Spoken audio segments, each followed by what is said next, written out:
इसलिए अपने धर्म को बचाओ, संस्कृति को बचाओ, नहीं तो आने वाले समय में ये तुम्हारे पोथी पत्रे लाइब्रेरियों में म्यूजियम में रखे रहेंगे कि भैया एक हिंदू जाति थी जिसका कभी दुनिया में साम्राज्य होता था पर अब खत्म हो गई है। ये स्थिति है।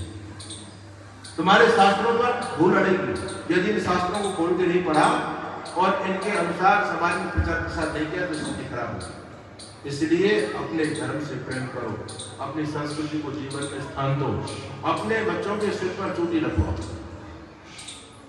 यज्ञोपवीत बच्चों का यज्ञोपवीत संस्कार कराओ। ये ही तो संस्कार है और क्या है।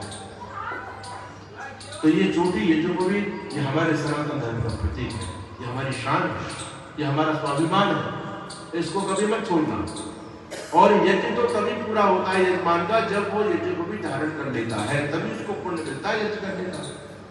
अब कोई यज्ञ तो करते हैं लेकिन जन्म नहीं लेना चाहते, डरते हैं लोग, कहते महाराज यदि मलमूत्र करने गए कान पर नहीं चढ़ाए तो पाप लग जाएगा। याद रखो यज्ञ को भी धारण करने में कोई पाप नहीं लगता, कान पर चढ़ाना कोई नेसेसरी नहीं है, जरूरी नहीं है, मत चढ़ाओ। ये तो लोगों ने बना दिया। इससे क्या शुद्धि का ध्यान रहता है कि भैया मलमूत्र करके आए, हाथ वाथ साफ कर ले, गुल्ला उल्ला करके तो नीचे उतार ले, तो भाई इतना ही प्रयोजन है, इसका और कोई प्रयोजन। ऐसा नहीं कि आपने नहीं चढ़ाया तो आपको कोई पाप लग गया, धर्म के विरुद्ध आपने कोई आचरण कर दिया, नहीं, ऐसा कुछ नहीं। हाँ, अपने जीवन को पवित्र बनाना है, इतना जरूरी है। ये जो पवित्र धारण करने के बाद शराब, मांस, गुटखा, सुटका, ये बेकार की गंदगी, आज हमने अपने पेट को कब्रिस्तान बना दिया, गंदी गंदी चीजें हम खा रहे हैं, डस्टबिन बना दिया इस पेट को, उन चीजों को छोड़ना है और अपने जीवन को, अपने आचरण को पवित्र बनाना है। यही इसकी शर्तें हैं। तो मैं समझता हूँ आप लोग जितने हो भाई, कोई आप लोगों में बेईमान नहीं होगा है? या कोई है बताओ? ना तो कोई बेईमान होगा। कोई शराब पीने वाला है? कोई मांस मुद्रा खाने पीने वाला है? तो फिर क्यों, फिर क्या करें? यही तो चीज है हमारी। इन्हीं चीजों को, इन बुराइयों से हम बचे रहे, यज्ञोपवीत आपको रोकता है। समाज में इसकी एक शान है, इसकी एक पहचान है, भाई ये यज्ञोपवीत धारण किया हुआ व्यक्ति है, ये कोई गलत काम नहीं करेगा, विश्वास करते हैं लोग। गले में जरूर दिख गया तो पहचान है कि भैया ये व्यक्ति पवित्र है। तो इसकी पवित्रता को बना के रखना, बस इतनी सी शर्त है आप लोगों से, बाकी इस पर और कोई पाप नहीं लगता। इसको धारण करना चाहिए। और ये 3 धागे, ये प्रतीक है, ये चिन्ह है, 3 ऋण से ऋण होने का हमको संकेत करते हैं। जब किसी का कोई व्यक्ति कर्जदार होता है और ईमानदार है तो बेईमान व्यक्ति को कोई दिक्कत नहीं होती, कर्ज लेकर के वो तो कर्ज लेने के बाद दूसरों को आप और निकालता है, कहता है तेरे दबे तो लेके था वापस। बेईमान का कुछ कहना ही नहीं। लेकिन जो ईमानदार आदमी है वो यदि कर्जदार है तो वो इतना परेशान रहता है, भैया इसका कैसे मैं कर्ज चुकाऊं।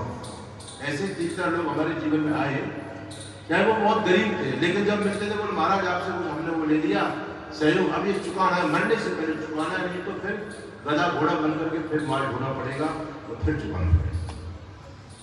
पुराने लोग तो ऐसे ही थे सभी। अब नई चीजें, जो नई पीढ़ी आ रही है उनमें इन चीजों में नहीं है, eat drink and B Mary, खाओ पियो और मौज करो, बस ये देखते हैं। तो याद रखना, जब ऋण हमारे सिर पे होता तो हमको चैन नहीं आता, ये सच्चाई की बात है, चैन नहीं आएगा अगर आदमी ईमानदार है।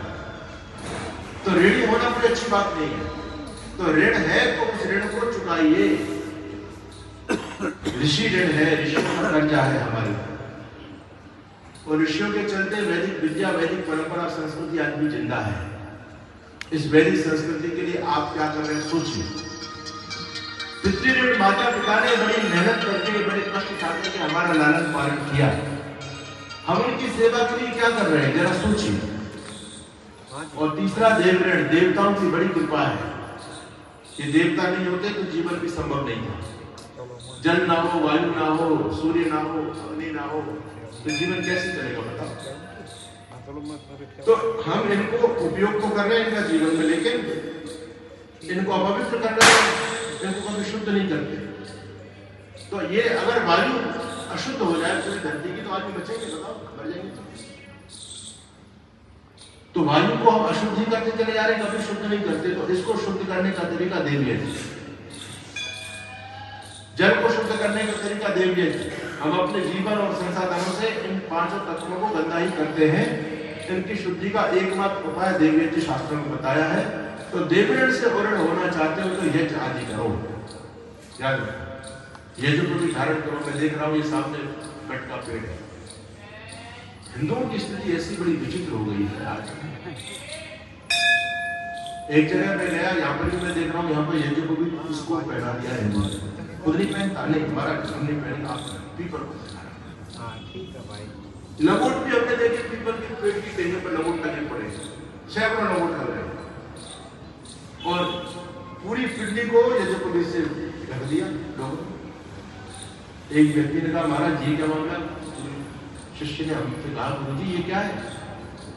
मैंने कहा, इसका सीधा सा संकेत दिए कि हिंदुओं ने ये चीजें देवताओं को अर्पित करने की प्रभु, और हमारे बस की बात नहीं लंगोट बांधना, और ना हमारे बस की बात जरूर है, ये देवताओं को देंगे, हम स्वच्छ। तो यज्ञ